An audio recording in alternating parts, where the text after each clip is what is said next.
Welcome back to the Composing Made Simple podcast. This is episode 23. On today's episode, we reached out to our Discord community and asked them if there was any questions that they wanted answered on the show. So with that being said, let's get on into it. Composing Made Simple. We talk about something new every show. Composing Made Simple. Grab a coffee, have a seat, and let's go. All right, welcome back to the show. We have a great show for you today. We reached out to the community, like we said at the top, from our Discord community, asked them to submit some questions. We got some really great questions. And if your question didn't get answered on this show, don't worry. We probably saving it for another show because some of these questions we got submitted can probably do a whole show. So that's what we're going to do. All right, our first question was submitted by itsrainingben. And his question was, why you don't need as many libraries as you think? So we're going to have Chris kick this one off for us. Let's go ahead, Chris. Yeah, so it's a funny question because I think all of us know deep down that we probably don't need as many libraries as we actually do. And then we came up with this term GAS, Gear Acquisition Syndrome, to kind of excuse our lust for new libraries. But I mean, it just feeds into our human instincts. But the reason I bring this up is I was talking to someone on Instagram the other day. They DM'd me and they asked me, basically they started off by saying, they have a bunch of orchestral libraries, but pretty much every sample library out there, which is good, like that means you have a lot of variety and choice. But then he followed that up with, I don't have an orchestral template. I don't really have a specific workflow. Like, what should I do first? So in this case, this is where it's always good to have, less. And, we always say less is more, but this is truly applicable when it comes to technology like this. So then I asked him,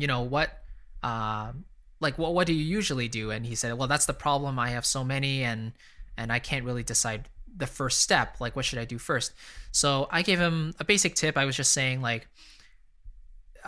basically determine the style of music you're writing, then go through your sample libraries and decide which instruments have the tone and the workflow that suit your style of music best that you think would work. And then go with that and build an essential template from that without having too many frills. Just go with the very basics. And he followed that up with, but that's the problem. I can't really choose which ones to start with. So I said, well, you just have to kind of go through it and just, start trying them out. So I told him that Cinematic Studio Strings is, for example, the first string library I'll turn to because the workflow is so simple. And it's basically like 6 or 7 patches in total with multiple articulations in there. It's very easy to look at and everything. So simplicity is key. And so then he asked me, well, what are your favorite libraries? He said, I think Orchestral Tools is the best. Then I said, well, then just go with Orchestral Tools. So I think the point is essentially you really don't need as much as you think you do. And if you stay simple and stick with one developer, then you basically are guaranteed that your samples will have a consistent tone quality and consistent workflow.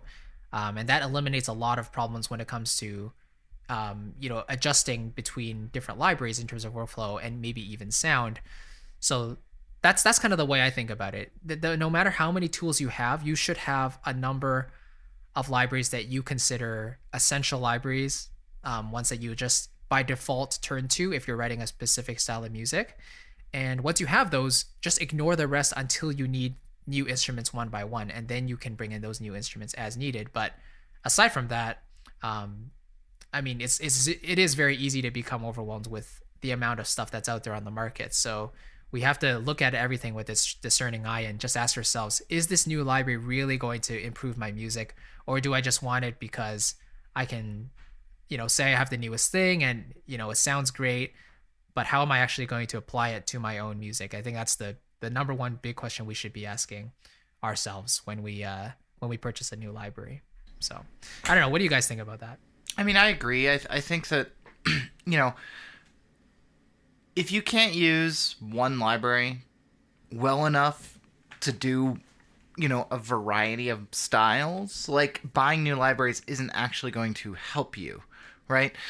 It's not that there isn't an advantage in having lots of different choices. That's not a bad thing in and of itself, but don't blame your tools. Every time you are writing something with sample libraries, you are in some way writing to the sample, right? Because every single library has a case where it falls down and sounds awful. Like there is not a single library on the market that can do absolutely every style, genre, technique, articulation, whatever, in all situations. They will all sound really artificial and bad if you play them wrong. And if you're trying to do something with them that they just simply weren't designed to do, or that, excuse me, or something that they're just not made to do. And, this would be like, taking something that's meant for really big, epic, hybrid trailer style music and trying to write, intimate, really, really small emotional stuff, or vice versa, right? Like, all sample libraries force you to write to the sample in some way. Sure. So getting good at that and learning how to figure out what a sample library's strengths are, I think, is one of the single most important skills you have in like modern composition. Again, having lots of libraries isn't a bad thing because it gives you more choice. But if you just have 60 string libraries and you don't know where each one is good, then it's sort of like having no string libraries, right? So you have to sit down and actually like use one at a time and understand what they're good at first. Then you can worry about, I'm trying to do this, and it would be really helpful to have, sample library X, right? So that's sort of my advice always is like get one, like you said, Chris, get one developer's product for like the full orchestra, whether that's all of the orchestral tools, orchestral stuff, or all of the East-West orchestral stuff, which is what I did, or all of the, Spitfire stuff, whatever, and learn how to use that really well and learn all of its strengths. And that will take years to actually do. It takes a very long time. If you write 2 minutes of music a day with one single developer's orchestral set, right? It will take you years to understand what all of its strengths and weaknesses are. It just will. It's like just the way, they're very big and they're very complex. So before you go to like look at something else, understand what you actually have first. That's always my big thing for young composers.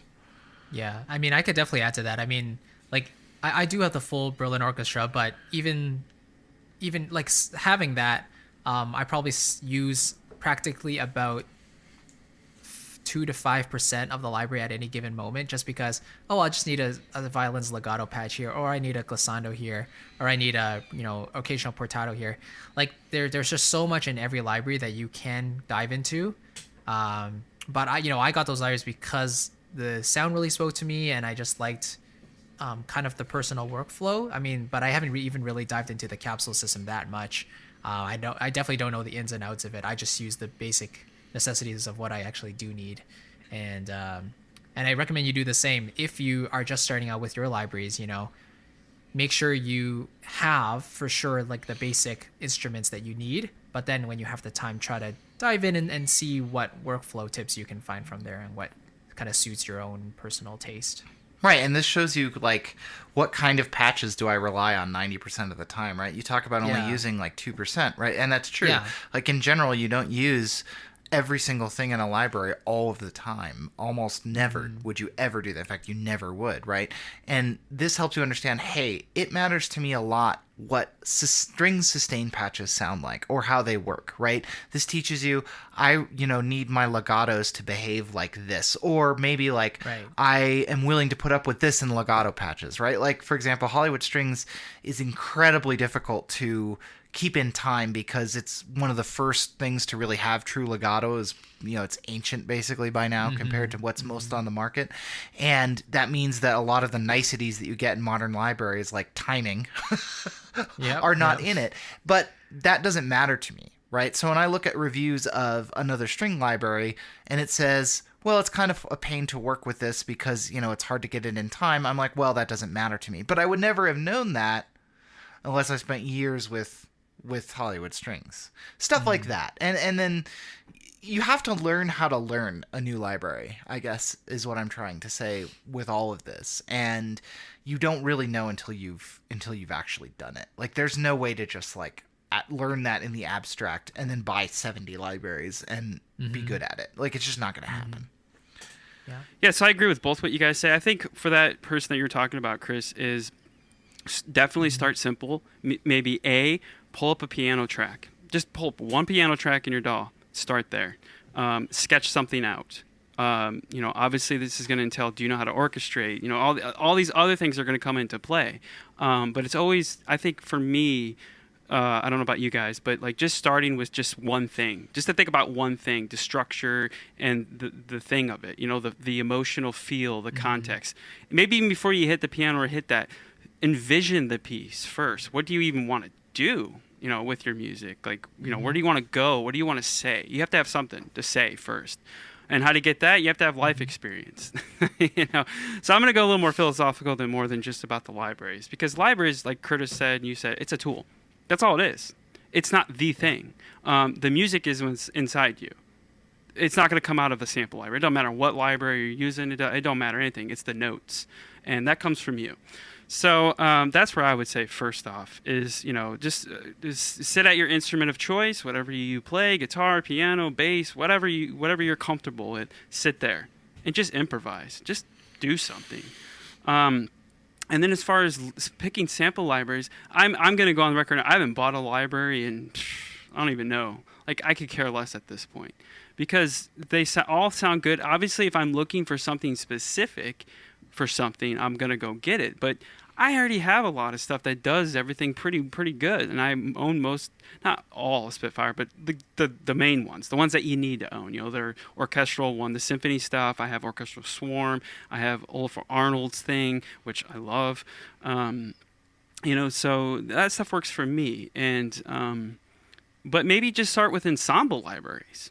Where you don't have to think very much. You just got like your ensemble patches, you got your strings, your winds, all that stuff. I know they're very limiting, but like that's what you want to do. You want to limit yourself and let the ideas take over.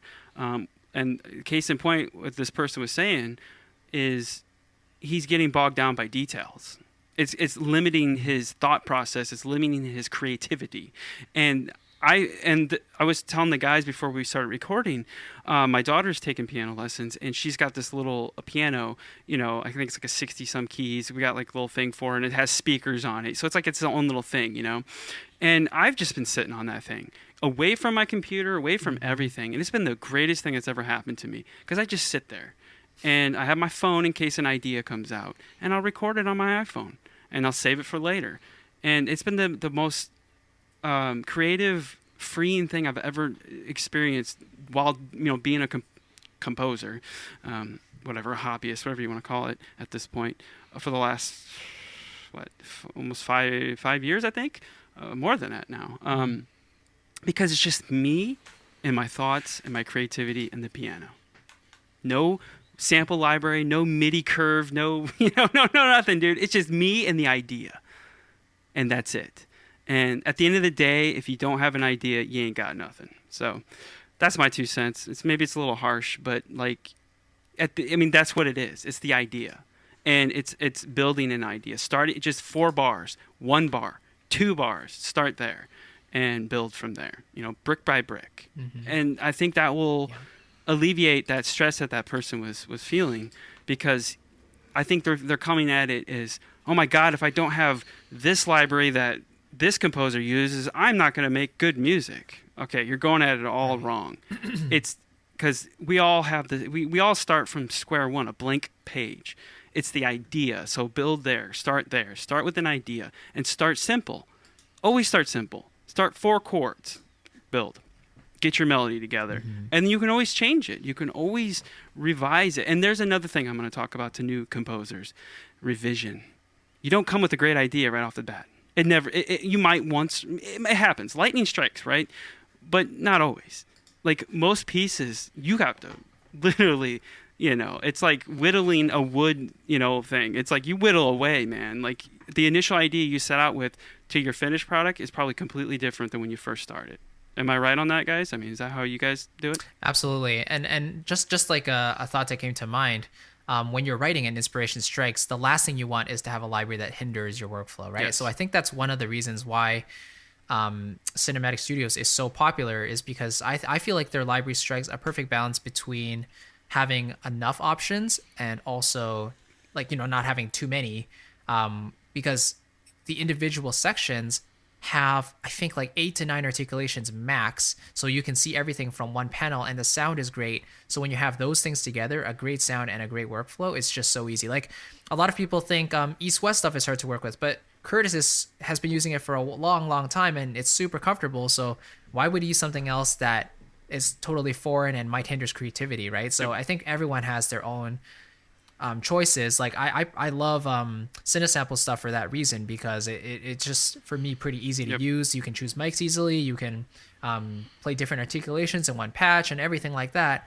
So it's more like, search for the library that is really going to help your workflow and not hinder Let's say it. speaks to you. The sound. What speaks to you? Yeah, like what library? and- What like for me, Spitfire spoke to me a long time ago, because it's to me, it just, what they do, how they, not so much today, but back then, they're like an Apple, and I like Apple because I just like, it's about the product, it's about the quality.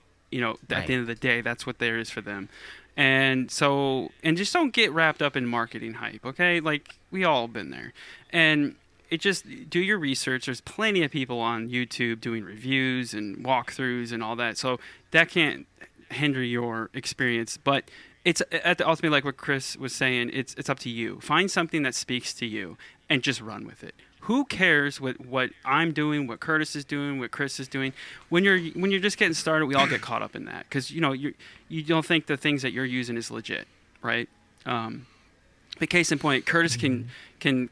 I mean, I remember his live streams from like 8, 9, 10 years ago, or whatever, how long Curtis has been doing this, and like just go back and watch some of the stuff he was using then. But it doesn't matter. Like, it's on some of like your video game scores, right? I mean, you used it back then, and it's people love those scores. They don't care what library was used. It's the idea. It's the emotion.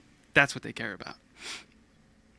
So, I think that when people they say that about like what library, they're missing the point. They're so far. You know what I mean? Like, it's like you've already missed it, man. You missed the boat. That's not what music's about. I actually think, I think are really good. So Chris, that guy on Instagram, you know what I think I might tell that guy? Yeah. I would say this: go get BBCSO Discover. Yes. When you can make a piece you're proud of in BBCSO Discover, try a different library. You're ready. Perfect. Yep, dude, that's amazing. Yep, that's awesome. Perfect. Yep. It's free. And sign up, do the survey. You get it like in a few days. There you go. It's got everything you need. Yeah, that was a challenge that I'm doing myself. I kind of abandoned it for a little bit, but like I wanted to write a piece and just using their instruments and see what I could do with it.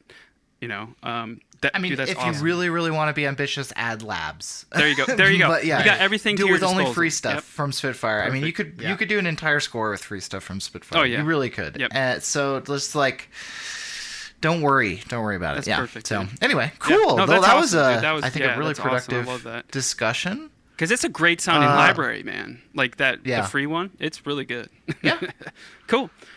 Our next topic was submitted by Eric Berg.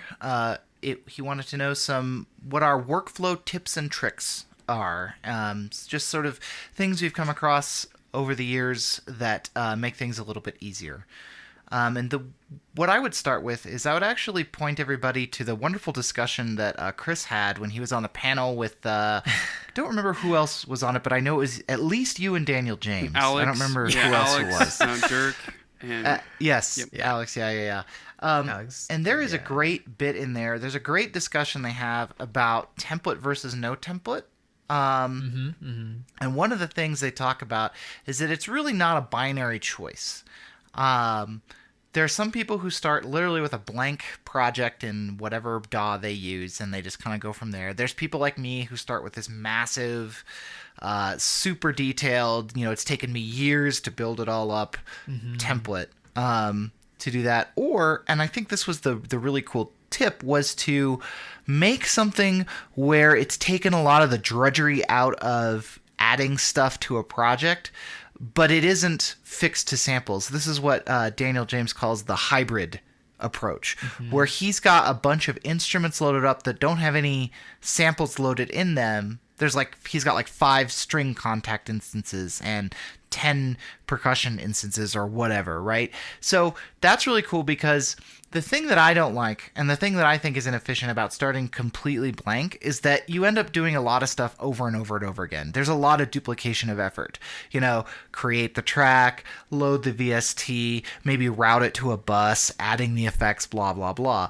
That hybrid approach allows you to do a lot of that stuff and remove a lot of that duplication of effort, but it also kind of gives you a little bit more freedom because not all of the instruments are already loaded. So you've just got I know I'm going to use strings, so here's a group of strings here, and I can load what strings I like, and they're already kind of routed correctly, right? They're maybe on their own bus somewhere, stuff like that. I thought that was a really, really good tip.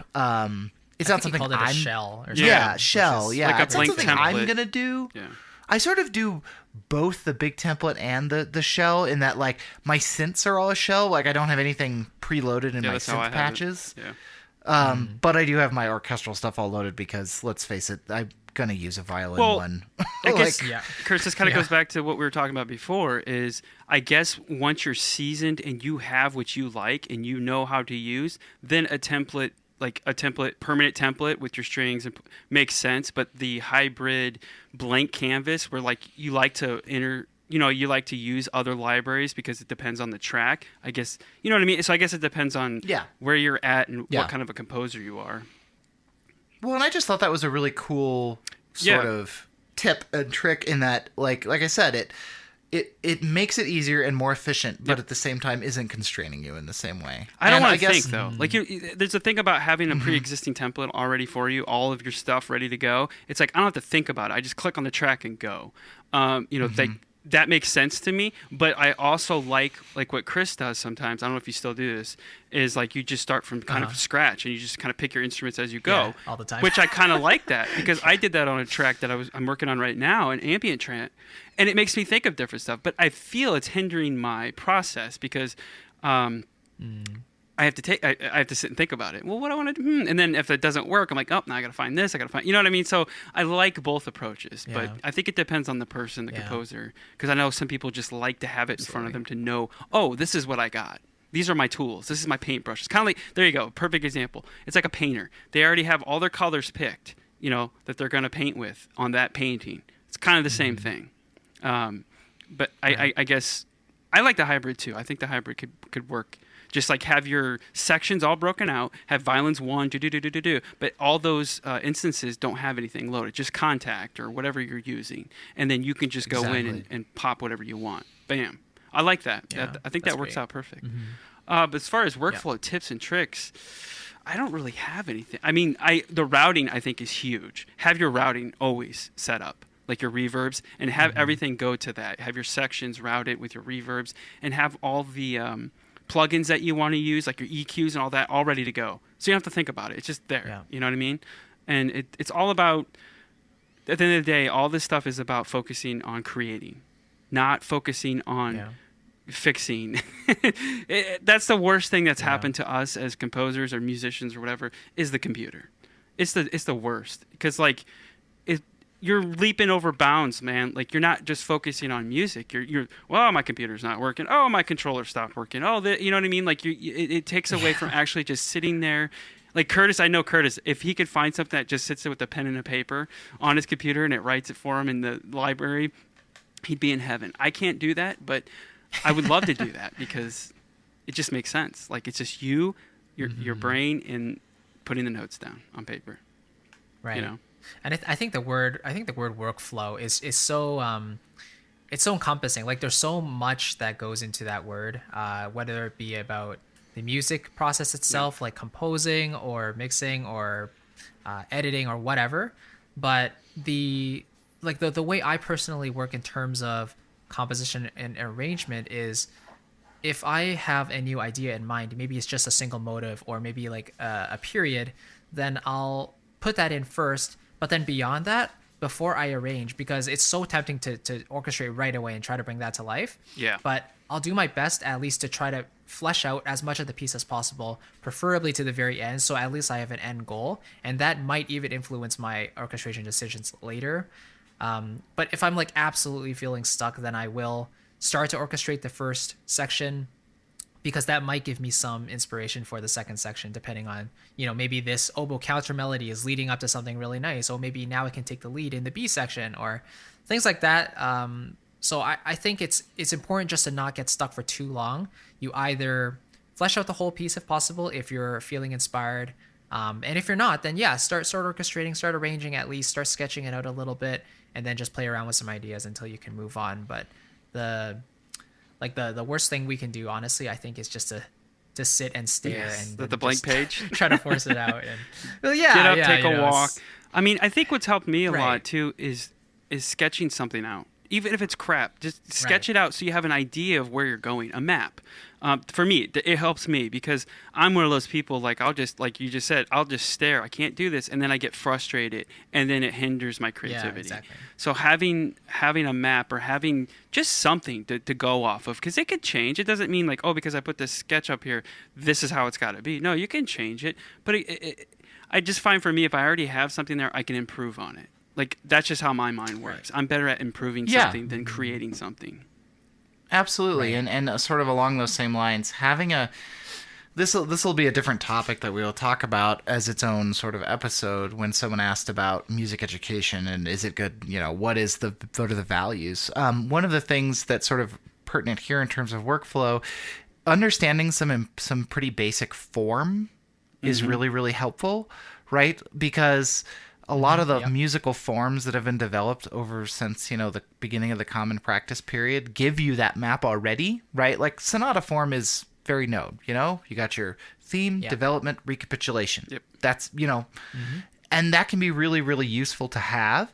And, nowadays, obviously no one's going to ding you if you don't follow that exactly. So if you start off with that map and you kind of depart from it, fine, great. But it at least gives you that, okay, I know what's coming next. Yep. Development. I need to take this theme, I need to break it into tiny pieces and play with those pieces. And then, I need to come back to my original key and, recapitulate and play the theme all by itself, right? Or in its most pure form, whatever. That's really, really useful because, like Chris says, it keeps you from getting to that point where you're just like, I don't know what to do, which is something that I do all the time because I am very bad at structure because I like to just sit down and kind of do whatever comes naturally and just kind of use instinct to kind of move through. And the really, really bad part of that is that because I didn't start with the whole thing like Chris talks about, sometimes I can just get to a point where I'm like, done. You just get or you just get but lost. I'm equally guilty of I'm equally guilty of that though. When you're inspired with a single melody, you want to get that down right away. Yep. So it's not like you're instantly gonna know the entire structure of everything. It's I think it's pretty rare when that happens, honestly, right? But just as a general I guess tip of advice, you once you have that first idea down, then there's two options at least you can take. Right.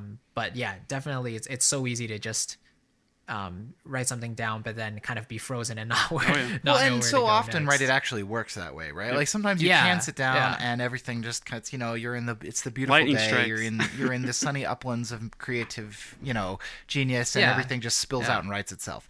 That does happen, and it's great. But you can't rely on it. I was working on a Halo track. And I was really struggling to kind of get it started and do anything. And what I did actually for that one was I did the entire percussion story. I wrote literally 2 minutes of only percussion, measure one to the end, and that became my map. Right. Mm-hmm. Then I worked all the material on top of that. It was something that needed a lot of percussion. Obviously with something without percussion, that's not a useful tip. But the idea of sort of having that structure ready to go for you. Is what made that work, right? And maybe for you it's like Chris said, sketching out the entire thing and having a plan. Maybe it's working out just the string section, right, from beginning to end, and then adding on top of that. But whatever can help you, those are really useful tips, I think. Yeah, I'll say loops. My last loops, man, loops are very helpful. Yeah, loops are helpful. Yeah, percussion beds, percussion loops. And then you can always add on to them and build them and create them and make them different. So don't hinder away from loops. I know that loops get a bad name, but don't just put loops in your track and that's all it is. Build on them. Build on the loops. Right. You know. And for any one last thing, and for any like rock guys, like because I know Curtis you guys went in there, you know, theory and stuff like that. It's like AABA form or ABA form, like that stuff, like verse chorus, bridge. You know, like think of it like that when you're writing. Same thing. You know, And use some markers to like mark Yep. it out for yourself. Yep. First chorus. I get hung up on Yeah, bars. yeah. Like, do you guys get hung up on bars? Like, it's got to be 8 bars. It's got to be 16. Like, I'm one of those idiots. Like, I don't know why. I tend to write things that aren't 4 bars, and it really pisses people off Yeah. sometimes. Because if someone has to Right. take something that I've written and kind of cut it up in chunks and use it in chunks, having like this section is 4, and this one is 7, and this one is 11, and this one is 3, and Yeah. this one is really hard. And I constantly have to go Right, back right, and right. like, you know, simplify it and move it into something Yeah. that's more like a Yeah, 4, yeah. 8, 12 sort of, you know, structure. Right. So I'm the worst person to ask about that. Well, it's just like, yeah, I mean, I get a lot of feedback that's like, could this be a regular number of bars, please? That's hilarious. yeah, That's really I mean, funny. definitely do 2, 4, you know, 8, 12, 16. I mean, keep it like that. But I'm just one of those people like, oh, it's, you know, 16 bars. I have 2 parts here, and like, okay, I got to change.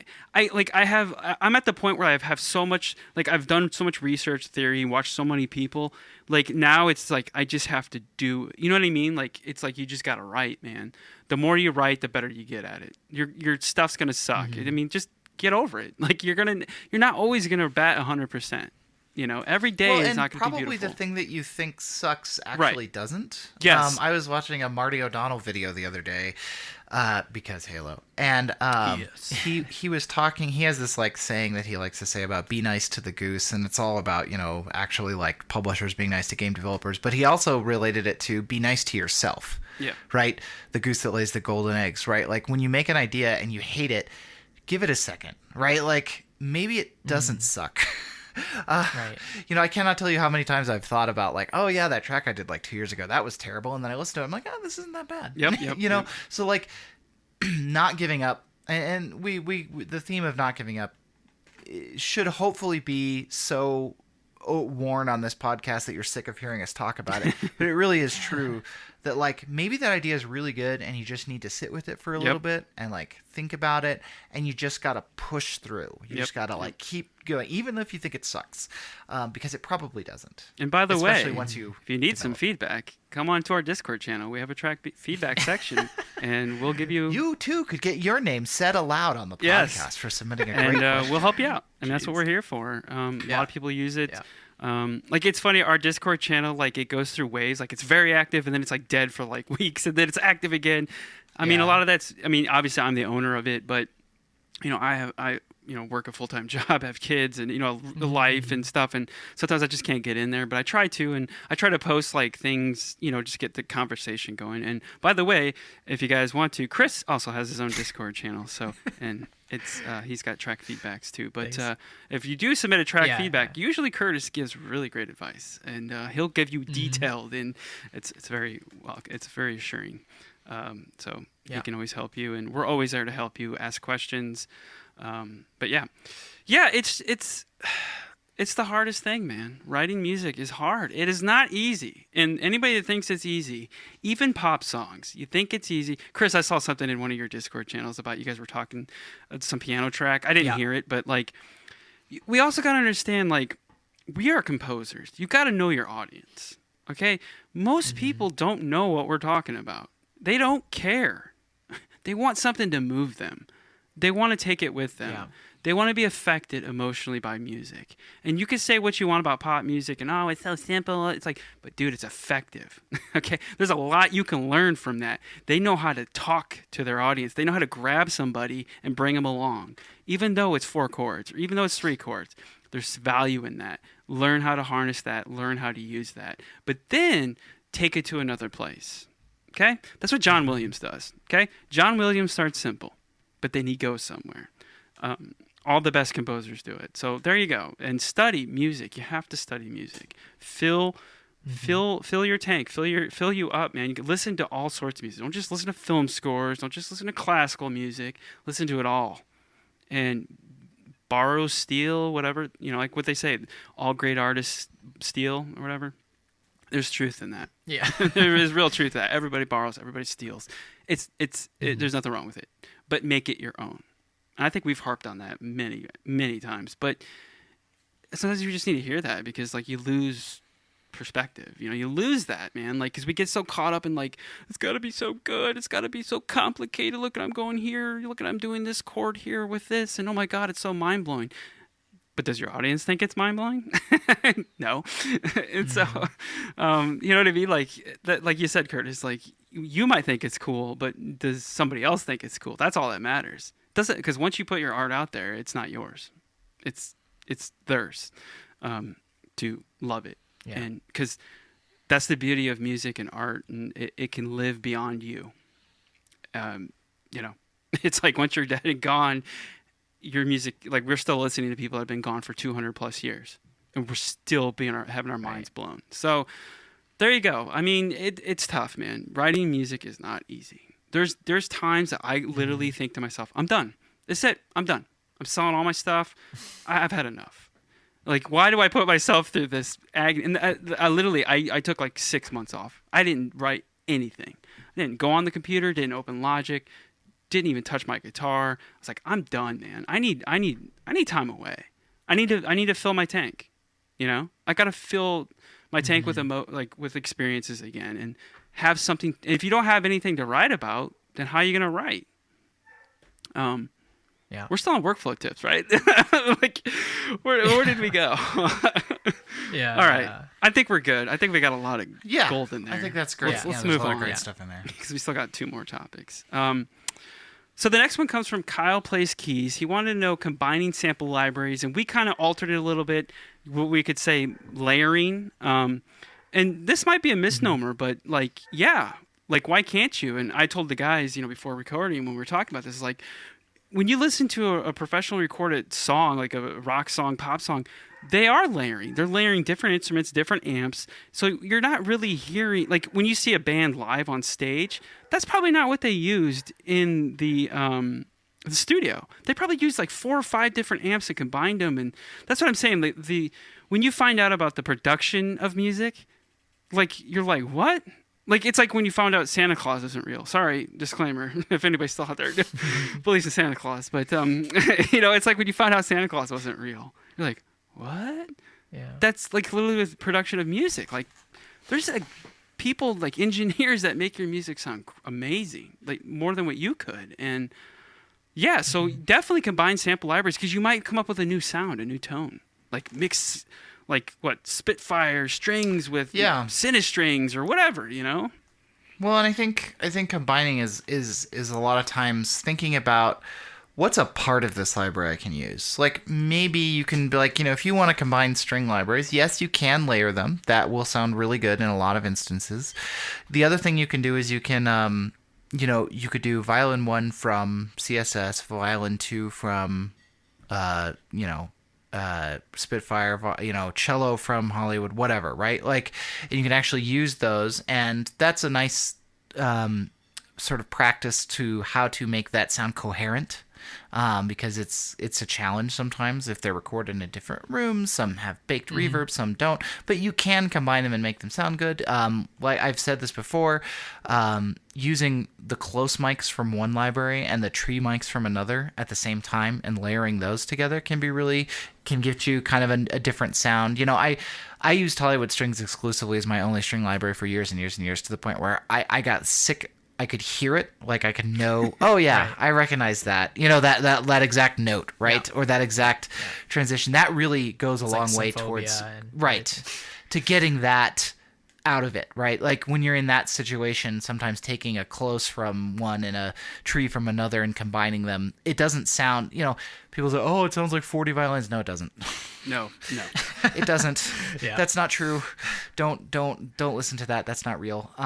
People combine things all the time, and it does not sound like that. Also, you could discover your own sound. Like you could create your own sound and be unique, and like everybody's like, dude, what library are you using? And it's like, oh, it's not a library. It's a bunch of libraries. So I mean, think of it as Yeah, that way. it's two different libraries, Yeah. or it's like the bot. You can use EQ, right? EQ, Yep. roll off the top on one and roll off the bottom on another, right? And then that gets a new sound. Like I see people do that with pianos all the time, and it sounds really cool. Or you can use the envelope. One of the things I love to do is to layer Cinepiano and Olfer Arnold's felt. And what I do is I roll off the attack on the felt, so you're only hearing the tail of the felt instead of the nose of the felt. So you're hearing that beautiful, clean Cinepiano nose, right? That perfectly balanced, really nice Cinepiano nose. But then as that decays, the felt piano kind of takes over because it has that super lush tail on the end of everything. That's great. And it's just beautiful. It's really, really nice. So like any way you can sort of chop something up, either by spectrum, by mic, by articulation, by like I said, like the time, right? Those are great ways to combine things because it allows you to sort of like Todd said, make something new. Yeah. Right. And it's funny, like I did a specific video on combining libraries a couple months ago, but I tried to use the most like exposed example possible. So I took a string patch from Afflatus Strings, I took the flute from Berlin Woodwinds, and I took the solo horn from Cinebrass, and I made like just a really quick 30-second piece with it. And I revealed afterwards that they were completely different libraries, and then I asked the viewers, like, did you hear a difference? Could you tell they were completely different libraries? And they said we had no idea. Like, I definitely couldn't tell. It sounds like it's in the same room. So it just goes to say, like, as long as those instruments are recorded in similar enough spaces with similar tails, similar sonic signatures. And by the way, those examples were out of the box as well, so no tweaking or anything. Combining is easier than you think if those samples across different developers are, similar enough. And even if they're it doesn't not, have to be I mean, exact. if you've got, especially if you got mic options, if there's too much room in your Spitfire sample, switch to the close mic. Send both through one reverb, right? Yep. So Exactly. both the Spitfire close and the whatever library Y, send them both through the same reverb, and you'd be amazed how it just like glues them together. Yep. Right. Yeah, I mean, Curtis is gonna love this. Or just buy Eric Whitaker choir and just throw it on everything. It makes every track amazing. There you go. Yep, just put it in everything. There you go. It's amazing. I'm telling you, it's the best library I've ever bought. And I'm not a choir dude, but I love it. Beautiful. Man. Or adjust volumes too. So when you're blending, like Curtis was kind of saying with the piano thing, which I've done, and I think he used to use East-West piano, right? If I'm not mistaken.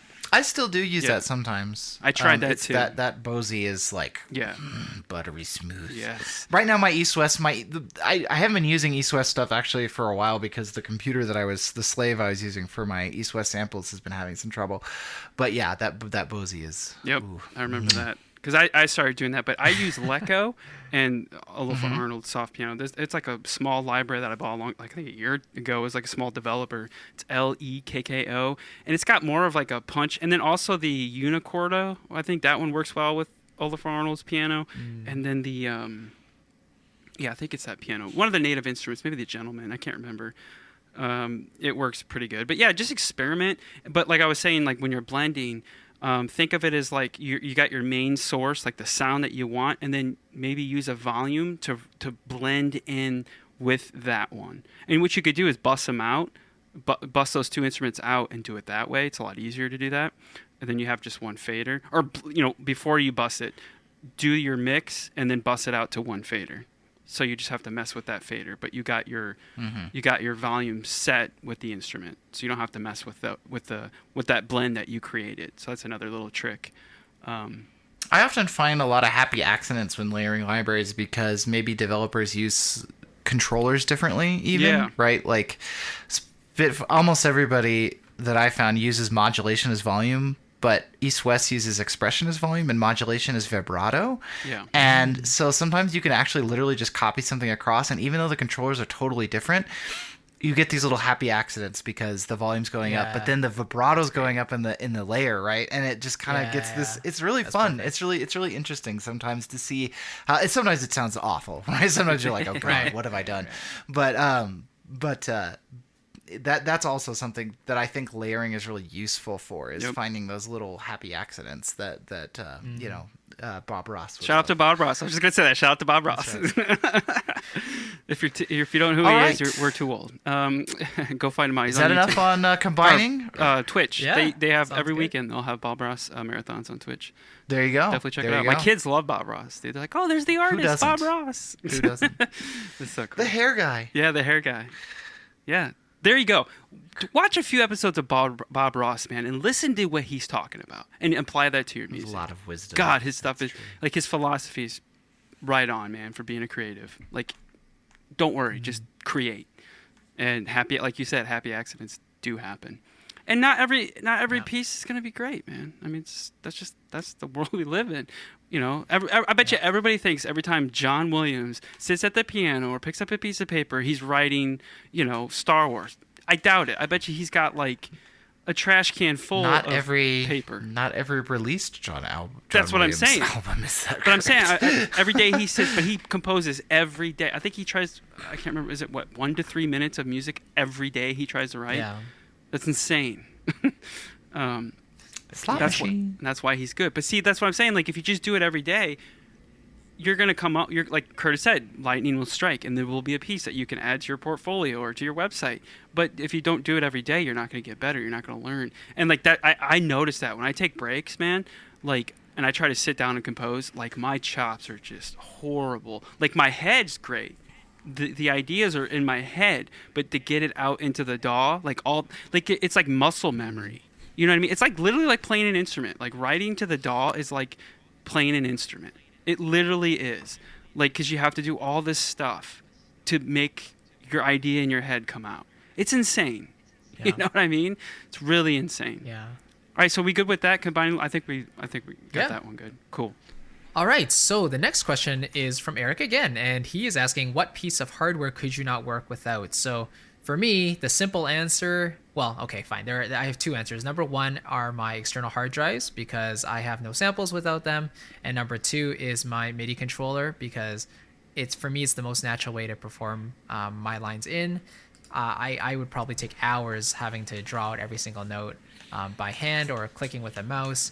I think a MIDI controller that fits your workflow is very, very important, and it has to have a mod wheel for sure, and it has to have some faders if you do use them. But personally, for me, it is the hard drives and the MIDI controller, which is the Arturia Keylab 88 fully weighted keys. And yeah, it has a mod wheel and a bunch of other knobs and faders, but I really only use the mod wheel and automate the rest. Good choices. I didn't think about that. Hard drives. But those are very SSDs. Let's be specific. Get SSDs. There you Yes. go. There you go. I guess I'll go next. Definitely computer. Like, if you ain't got a good computer, man, you're Yeah. gonna be struggling. Yeah, yeah. So I think that's very important. And also, I do think MIDI controller is very important as well. Get something that fits you, like you like the feel, because like you said, you're going to be spending most of your time using it, and if it's not enjoyable, I think it's going to affect your creativity. Also, my Apollo Twin X, I love it. Universal Audio, it's amazing. It sounds amazing for like my guitars and stuff like that. So yeah, those are mine. So aside from the really obvious ones, like the actual machine I work on, the MIDI controller I use, which are perfectly valid answers, by the way, I'm not saying they're not. Something that's maybe not like the bread and butter of everything. It's my Bercasti reverb. No, not really. I don't have a Bercasti. No. Damn it, Curtis. No. Actually, the thing that so I have finally made my peace with key switches. Hey. And the way that I did this was I bought a KeyStation Mini, the littlest thing that M Audio makes. It's this tiny little MIDI controller, and I just have it on top of my regular MIDI controller, and it's just set to be, all the way down to C0 or whatever, or C-1 or 2 or whatever it is, so that I can just have that be my key switching, controller.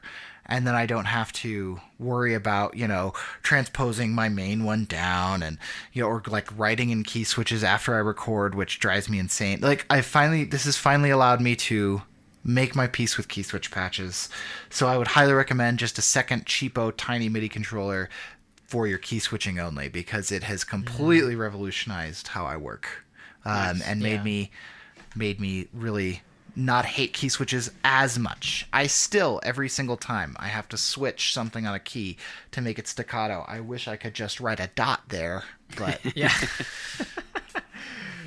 There you go. And you said that was M Audio? yeah, it's just the KeyStation Mini 32. It's Oh, yeah, their okay. like Yeah, cheapest, yeah. smallest one.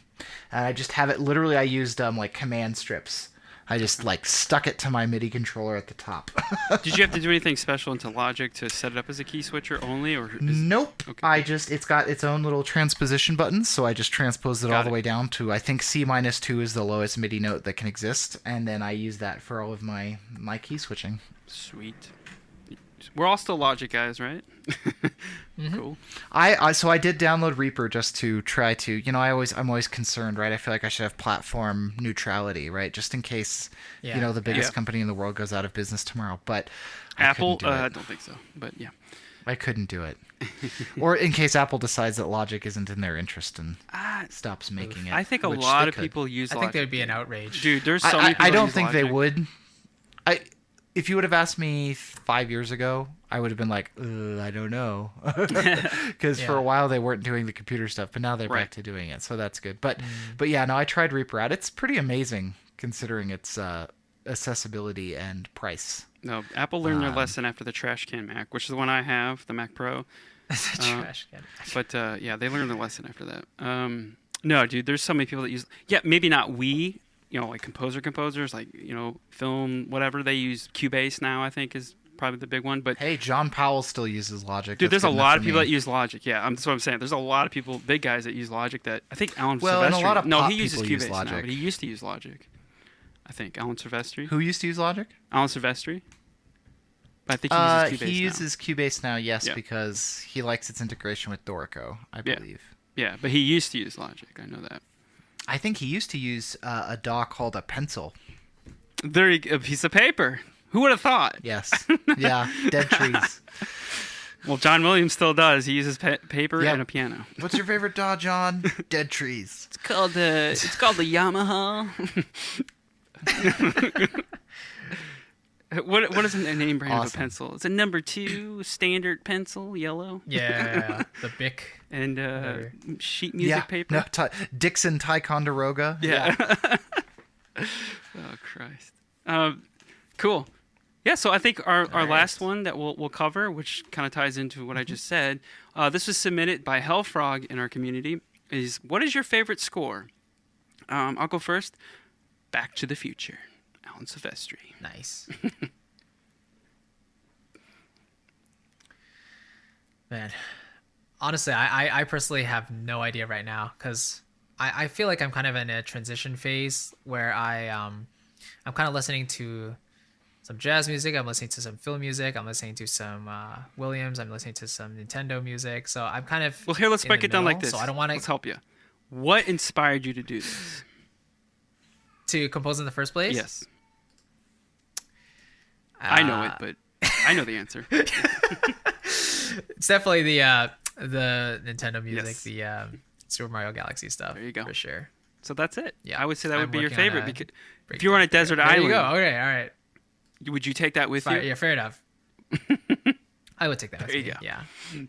Yeah. Curtis. I can't really answer this question, Yeah.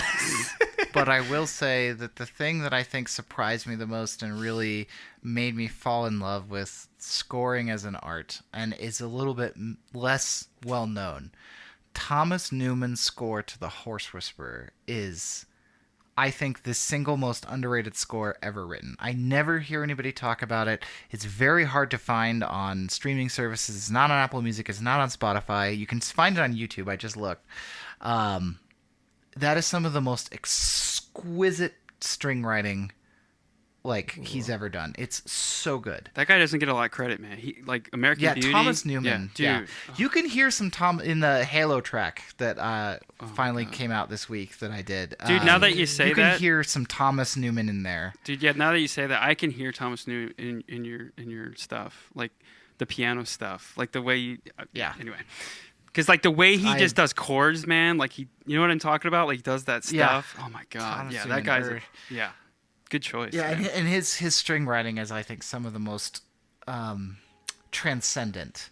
I don't think it's the best, quote unquote, right? It's not like technically impressive necessarily, but he's able to do just enormous amounts of emotional work with like 2-string notes. It's like and he is uniquely good at that.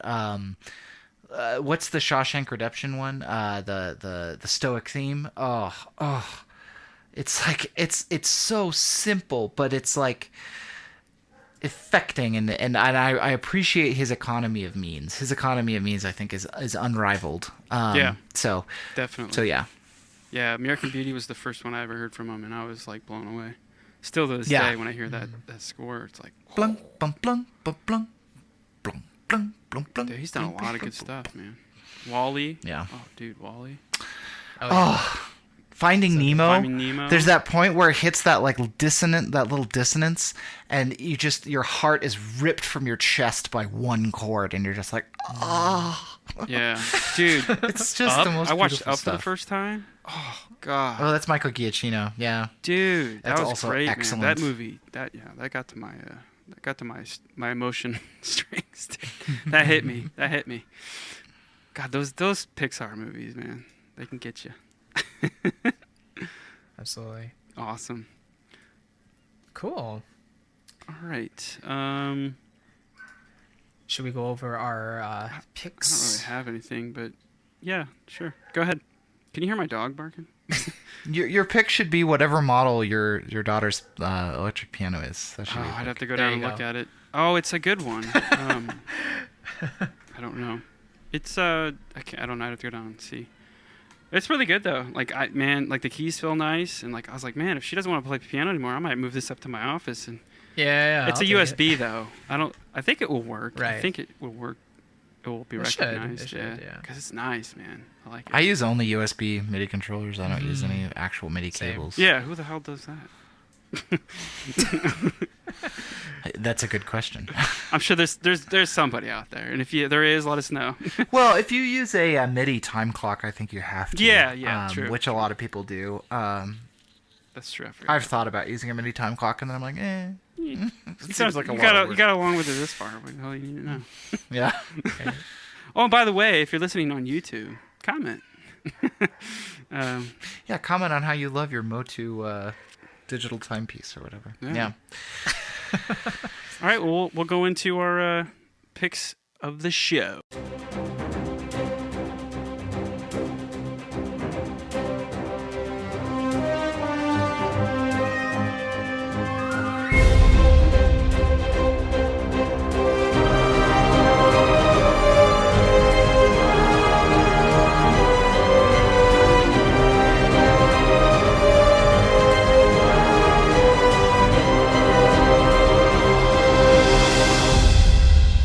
All right.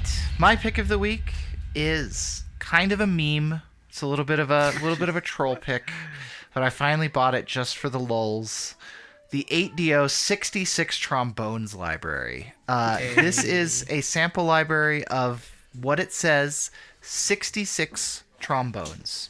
It is an insane sound. It is useless in almost every track I've ever used. But it is so cool, and it is so brazen, just in the way that it just is just this massive sound that sorry, my dog is like excited over here. That I so just funny. can't not recommend it. I actually ended up buying the entire Legion series. So I bought the 66 trombones as kind of for the lulz. Ended up buying the 66 tubas, the 66 basses, and the 66 cellos. Ooh, Because why not? Like, I Yeah. like sample libraries that do something you would never hear in real life.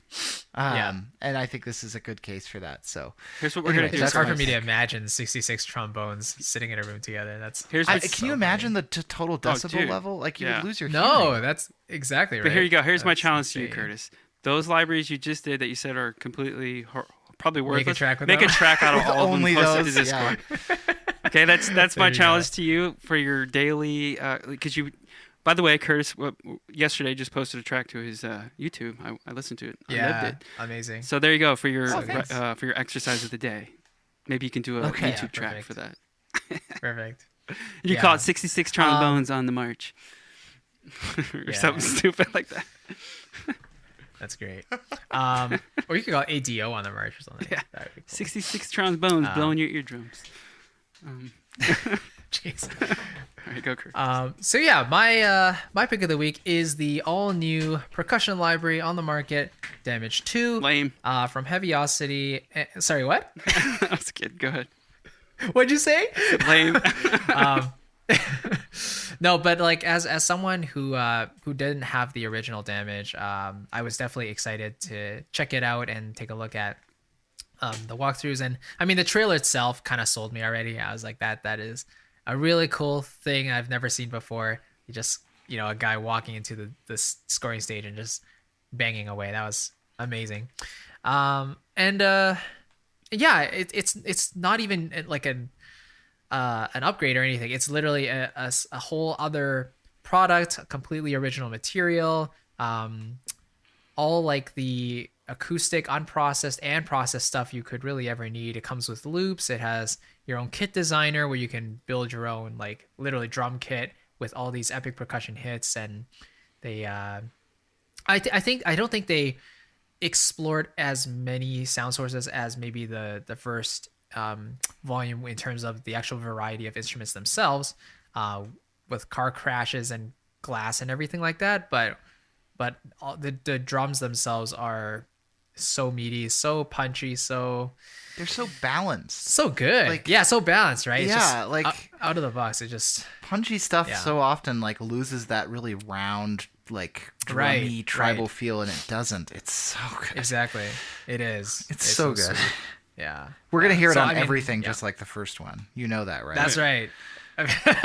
So it's a matter of time. Maybe Yeah, it's mega like 2 good. months, but That's why I Yeah. said lame. yeah. No, I've heard a little bit of it. It does sound cool, but I don't need it. Yeah. I'm not a. yeah. I don't Yeah. do that kind of music, like the drum. Bum, bum, bum, bum. I mean, it's cool. I try. Right. It's just not my thing. All right, so Sure. my pick of the show is Eventide's Black Hole Reverb. If you don't have this, buy it now. We were talking about earlier. Just put this on any one of your tracks. It sounds cool. Like I said, I'm more of an ambient kind of person, like, chill. Like, I guess Thomas Newman would be up my alley. And Curtis, you dip your toe in the ambient stuff a little bit from time to time, which I love. Yeah, I like an ambient, a good ambient So, like, track. I've been using it a lot, and they have a lot of cool presets and a lot of cool things you can do. I think they actually have a guitar pedal. I don't know if it's Black Hole, but it's something similar to it. I can't remember the name of it, but this is kind of like the plug-in version of it. So it's a pretty. I think it's like. Let me see. I think it's like it's like $200. So I mean, it's not too bad. I mean, considering you spend what $800 on a library. Well, I don't know. I sound like an old man now. Like, Jesus, back in my day, there were, like I don't really keep up with libraries anymore because, like we talked about, it's like I don't need any more right now. I mean, I have what I need. But anyway, that's what I'm gonna go with. But I hope you guys enjoyed the show. It was fun. We're all doing good. Any last things that we Yes. need to cover? Oh, we did say Chris. His Yeah. Discord channel. We'll have Oh. the link.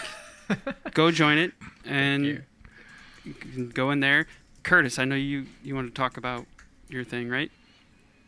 Oh yeah, they finally put out a track I got to do for Halo. So you can go on YouTube. It's called Reverie. It's one of our sort of exploration cues. They have a interview with me on the Halo Waypoint site too, where I kind of talk a little bit more about it. But yeah, it's just nice to finally get some Halo stuff out there for people to actually listen to. I've been working on it for more than a year now. Yeah.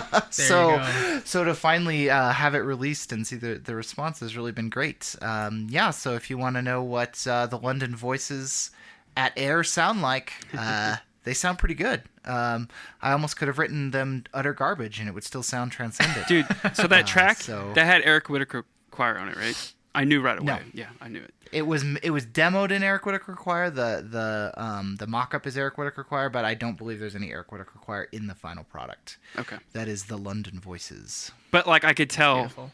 like you know what I mean. So anyway.